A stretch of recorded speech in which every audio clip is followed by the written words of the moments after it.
नमस्कार, सिटी 89 देख रहे हैं आप। मैं हूं आशीष त्रिपाठी आपके साथ और दतिया उपचुनाव को लेकर सियासी सरगर्मियों से जुड़ी हर अपडेट हम आप तक पहुंचा रहे हैं। इस बीच एक और बड़ी खबर यह आई कि बीजेपी और कांग्रेस दोनों ही के उम्मीदवारों के नाम के ऐलान के बाद अब आगे क्या तैयारी है। बीजेपी की तरफ से आशुतोष तिवारी को चुनावी मैदान में उतारा गया है तो कांग्रेस ने घनश्याम सिंह पर भरोसा जताया है। दरअसल बीजेपी प्रत्याशी आशुतोष तिवारी के नामांकन को ऐतिहासिक बनाने में जुटी हुई है और आज सुबह 11 बजे पार्टी की एक बड़ी बैठक बुलाई गई है जिसमें नामांकन कार्यक्रम की रणनीति और व्यवस्थाओं पर मंथन होगा।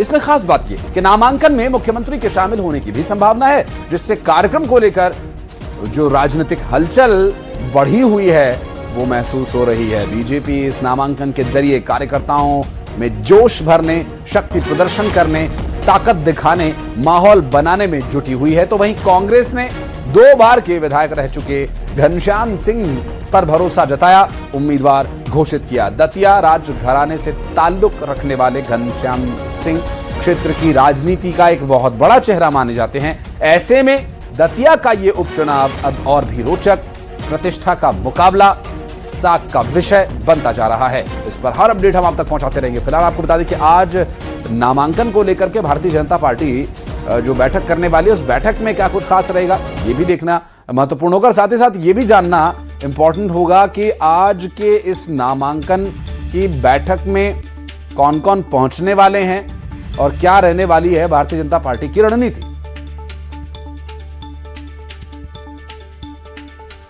और चूंकि अब तक जो ये पूरा सियासी घटनाक्रम देखने को मिला, इसमें नरोत्तम मिश्रा का एक पक्ष काफी महत्वपूर्ण चर्चा का विषय जरूर है, क्योंकि उनके समर्थकों की तरफ से उनकी टिकट को लेकर के प्रदर्शन किया गया था। लेकिन उन्होंने इस पर बातचीत की है आलाकमान से और उन्होंने जो कुछ कहा आपको भी सुनवाते हैं।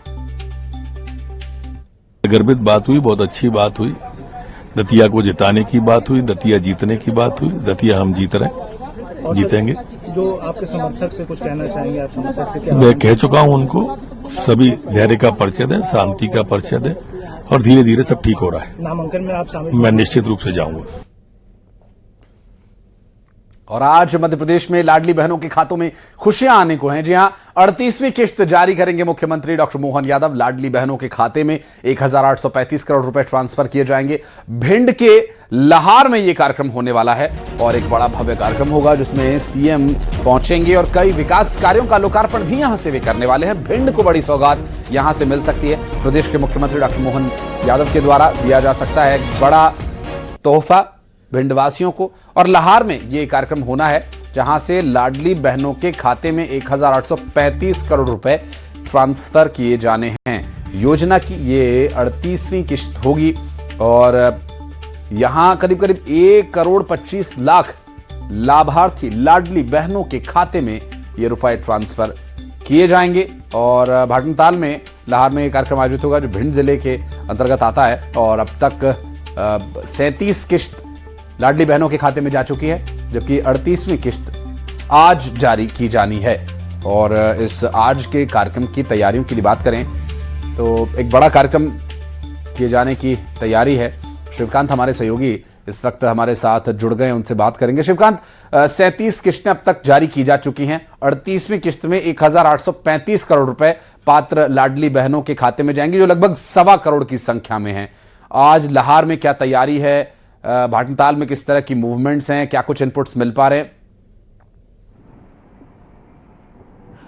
जी आशीष, बिल्कुल बता दूं, आज भिंड के लाहर में करीब 1 बजे मुख्यमंत्री डॉक्टर मोहन यादव पहुंचेंगे, जहां वो लाडली बहना योजना के तहत 1 करोड़ 25 लाख 15 हजार बहनों को 1835 करोड़ की राशि ट्रांसफर करेंगे। और ये जो है 2023 से जब से योजना चली आ रही है तब से लेकर जो है ये 38वीं किस्त होगी। इसके अलावा डॉक्टर मोहन यादव मुख्यमंत्री जो है 238 करोड़ के जो विकास कार्य थे उनका लोकार्पण करेंगे और 83 करोड़ से अधिक के विकास कार्यों का भूमि पूजन भी करेंगे। तो कह सकते हैं लाडली बहना योजना के तहत लाडली बहनों को भी सौगात मिलेगी। इसके अलावा भिंड जिले के लोगों को भी जो है विकास कार्यों की सौगात मुख्यमंत्री डॉक्टर मोहन यादव देंगे। इससे पहले मुख्यमंत्री डॉक्टर मोहन यादव जो है उज्जैन से इंदौर पहुंचेंगे। इंदौर में एक पौधारोपण कार्यक्रम में शामिल होंगे, वहां से सीधे ग्वालियर और ग्वालियर से लाहौर पहुंचेंगे।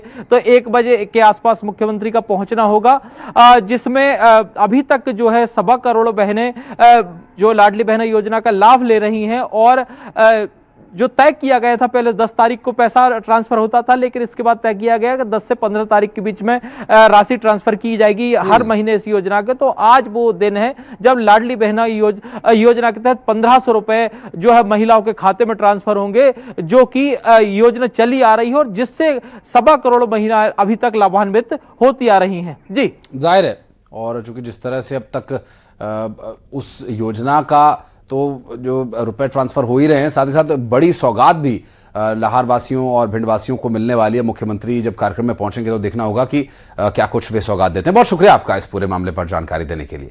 और मध्य प्रदेश में शिक्षकों की ई अटेंडेंस व्यवस्था में एक बड़ा बदलाव किया गया है। शिक्षकों को स्कूल पहुंचकर उपस्थिति दर्ज कराने के साथ साथ छुट्टी के समय स्कूल से ही लॉग आउट भी करना होगा। इसके लिए स्कूल शिक्षा विभाग ने हमारे शिक्षक ऐप को अपडेट कर दिया है। विभाग की जांच में पता चला कि कई शिक्षक स्कूल में अटेंडेंस लगाने के बाद या छुट्टी से पहले ही स्कूल से निकल जाते थे। छुट्टी के करीब 50% छुट्टी के समय शिक्षकों की लोकेशन स्कूल से दूर पाई गई। इसके बाद अब यह नई व्यवस्था लागू की गई है। सबसे ज्यादा असर ग्रामीण क्षेत्रों के शिक्षकों पर पड़ सकता है। विभाग का कहना यह है कि इससे यह भी सुनिश्चित होगा कि शिक्षक पूरे स्कूल समय तक स्कूल में मौजूद रहे या नहीं। फिलहाल 90% नियमित शिक्षक, 93% अतिथि शिक्षक और 100% प्राचार्य इस ऐप का इस्तेमाल कर रहे हैं। तो जो ऐप का इस्तेमाल नहीं कर रहे हैं उन्हें भी जल्द इस पर सुनिश्चित किया जाना है, क्योंकि इस ऐप पर जब आप लॉग आउट करेंगे उस समय की आपकी लोकेशन को ये ऐप अपडेट करती है कि आप कहां हैं। खबर सागर से, जहां देव